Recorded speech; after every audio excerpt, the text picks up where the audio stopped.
You know, in life, we always never forget the first thing that's ever happened to us, whether it was our first step, our first word, our first interest, our first love, and so many of those fun things. But for an artist, you never forget the first opportunities. And this is mine. When I was a senior in college, I got plucked from a background to a speaking role on a TV show. That show was the Carrie Diaries. To anyone who's never seen that show, basically it is a prequel to Sex and the City, and it's set in the 1980s following Carrie Bradshaw, Sarah Jessica Parker's character, who in the Carrie Diaries was played by the amazing Anna Sophia Robb, and it's basically the beginning of her life from Connecticut to New York, becoming this major fashion icon and balancing life in the city and, of course, being a normal teenager. But there was also future Oscar nominee Austin Butler, Stefania Owen, Chloe Bridges, Ellen Wong, Brendan Dooling. Amazing rising all-stars. But this is my story of how I got plucked from a background to a speaking role on a TV show. So originally I started doing background in 2011. So some of my early projects included New Year's Eve. I did an episode of Blue Bloods, The Big C, The Leftovers, and a couple of others.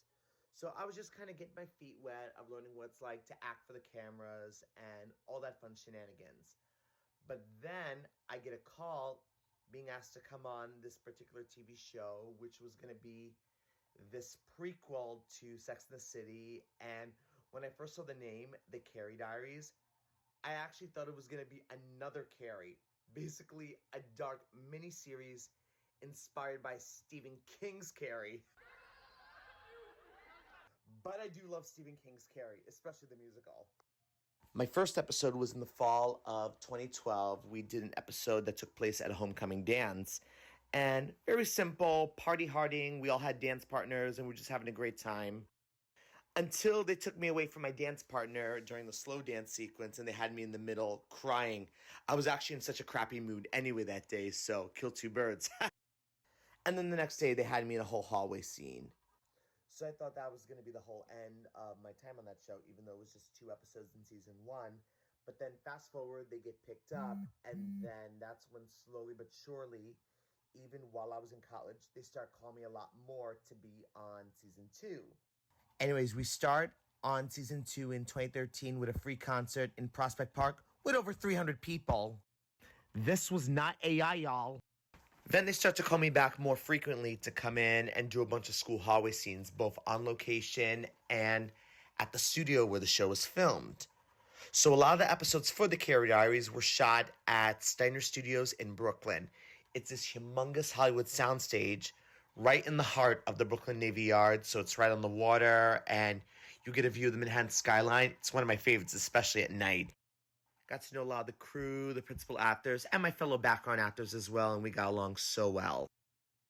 So then fast forward to October of 2013, I get called to come back on the show once more, and I found out that I was going to be moved up to a specialty track on the show. It was still going to be an 80s high school kid, but I was going to do a lot of featured standout moments, and they wanted me to play a standout character in it, which was going to be an 80s high school mathlete nerd. And this is how I became David Leventhal, Castleberry's beloved high school mathlete, with an awesome BFF, Kyle Newman. What about David Leventhal? Or Kyle Newman? Quiz bowl and mathletes over there do not count. This is a crew call board that actually was given. So if you look right here, it actually has my name on there. So Kyle, they actually initially was Daniel Schroeder, but then they changed everything, the writers. But I was actually the first one that they cast. And then the guy who played Kyle Newman, I can't remember his name, but he was amazing, by the way. He actually came in at the last minute. But we had a great time. We had such a great bonding and just best nerding it out. And we had a good response from the crew and even the principals. Fun fact, that particular scene was actually the very last scene we shot in the day of filming, I remember. That was actually one of those unique days where it was like our call time was very early in the morning, and then the scene that I would be part of when I'd be on camera won't be until the very end of the day. So it's a lot of hurry up and wait, But obviously with the Carrie Diaries, a lot of our call times were early because, especially for the ladies and all the guys with crazy long hair, to give them that crazy, wacky 80s makeover. But you know what? It was a lot of fun. And even my mom, rest in peace, she never complained about the early call times because my mom actually worked in the city. So it was very helpful for her because the days when I would go in for a call time, we would basically get up. She would drive me directly to the studio, and then she would drive straight to her office and just park it there. But we always had great times with those. And of course, I miss my mom and all those great memories. So besides being in that hallway as the nerdy character, I also got to be part of the main feature location of this particular episode, which was the Bradshaw house. Now, for those who have seen the Carrie Diaries, I might remember one of the episodes in season 2. It was called Under Pressure. So in the episode, Dorrit, who is the rebellious little sister of Carrie, played by the incredible Stefania Owen, decides to throw an underage house party while their dad is out of town, and then Carrie's trying to get everyone out before they get in trouble. So a lot of crazy, chaotic things happen. So I got to be the nerd at the party trying to be cool and got to do some really wacky things in that. Some included leading the counting of how long a teenager could hang upside down and drink from a keg. I got to be pulled by one of the jock bullies and dump a bowl of popcorn on another jock's head. This actually took 5 takes to shoot. 3 of the takes, believe it or not, the popcorn actually had butter. Oh boy, I felt so bad for that dude, but he was such a great sport though. Now, all of that stuff I had to do on the show, including the dumping of the popcorn, that was all the vision and the mastermind by one of Carrie Diaries' legendary assistant directors, the incomparable Betty Ann Fishman. Betty Ann has been AD on so many great films and movies, and she worked with so many of show business' greatest icons, from Bette Midler to working with the Sarah Jessica Parker on the original Sex and the City, of course, the Carrie Diaries, and so much more. But I've also gone to work on a couple of other projects with her afterwards, and I always give so much, all of my credit to Betty Ann Fishman for being the first one that really introduced me into the world of film and TV, and she is the best. Of course, along with Betty Ann Fishman, the entire crew was just so nice, and everyone came in working so hard, ready to make such incredible magic come to life for television, and it really was the greatest time of my life. We shot that entire second season for about 4.5 months, and I never took those moments for granted, and I just wanted to be there and just enjoy every single moment, which of course I did. And that house party episode today is still one of my favorites I got to shoot. All of us as background, we were just living our greatest 80s rock and roll life ever. Everyone was there to help each other for their next audition or just talking about life and just the most unusual things. And then sometimes we'd play Heads Up, the Ellen DeGeneres game. So we did a lot together as background, that whole community. And one of our background was also Julie Benko, who at the time had just did the first national tour Spring Awakening in Les Mis. But some of you Broadway fans might know her today from Funny Girl as the alternate Fanny Bryce, and recently in the short-lived Barry Manilow musical Harmony. So she was one of our extras. Cops are coming! Everybody run! And this took actually over 10 takes.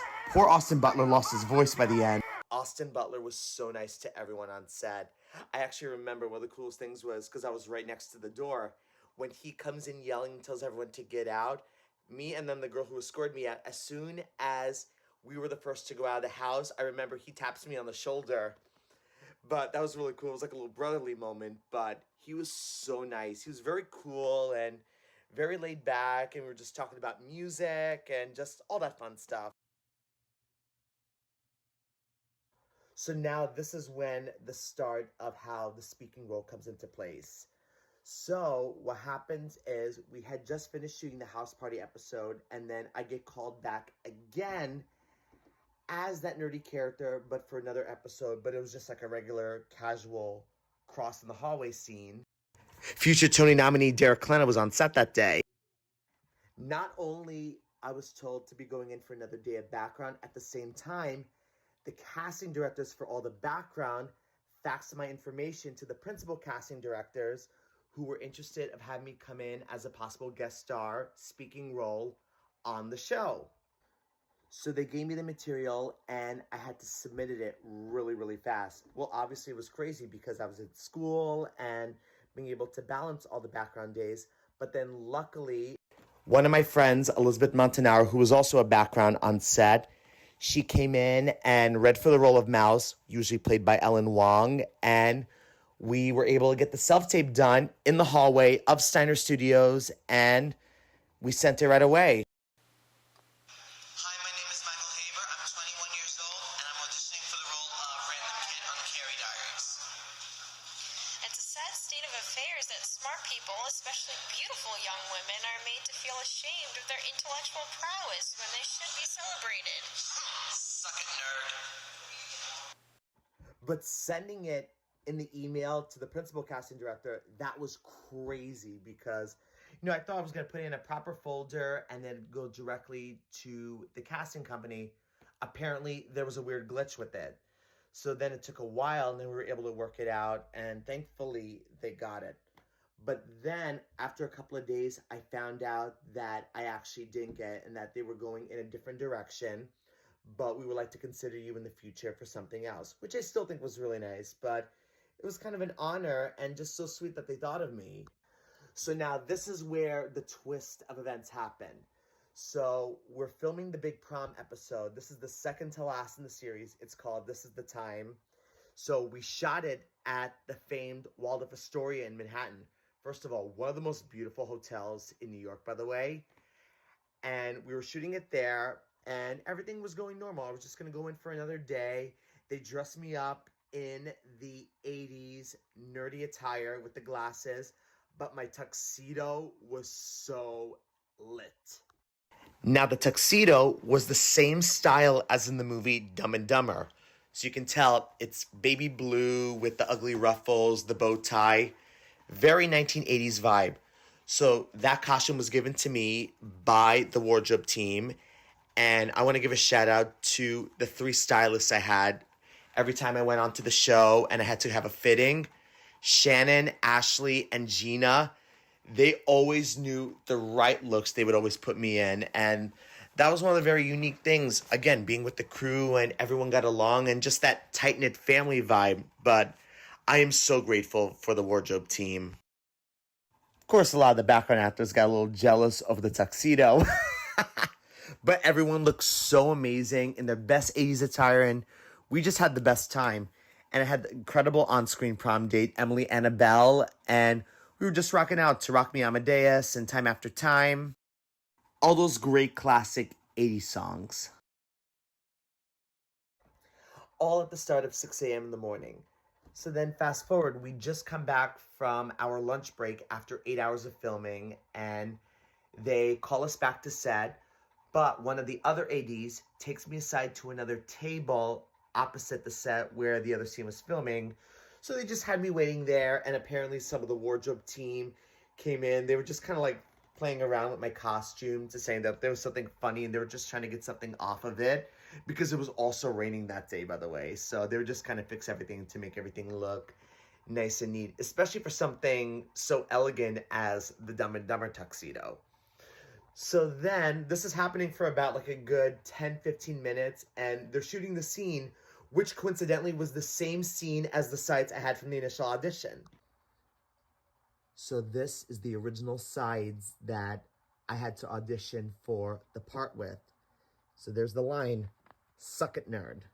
Then they start to do a camera turnover, which faces the entire crowd, and the director comes up to me and they say, "So what's your name?" I say, "Mike." And the first thing that he said was, "Would you mind saying this teeny tiny little line over here?" And it's actually rechanged to "Sit down, nerd." And I'm like, what? I thought I didn't get it. And then some of the crew people behind me came in and said, "Surprise, we got you." And I'm like, you people. But it was seriously the most unexpected, greatest gift that I think for any artist that I can ever ask for. And luckily it was only one line. So then they start putting everyone into place. And we were getting ready to do the scene. So the part when it happens, is when Donna, the popular girl played by Chloe Bridges, gets crowned prom queen. And then these two popular girls start to spill the beans about a little secret about the popular girl actually being a smart, nerdy girl. And so this happens. And so I got to be the random kid who calls out formerly second nerd into... Sit down, nerd!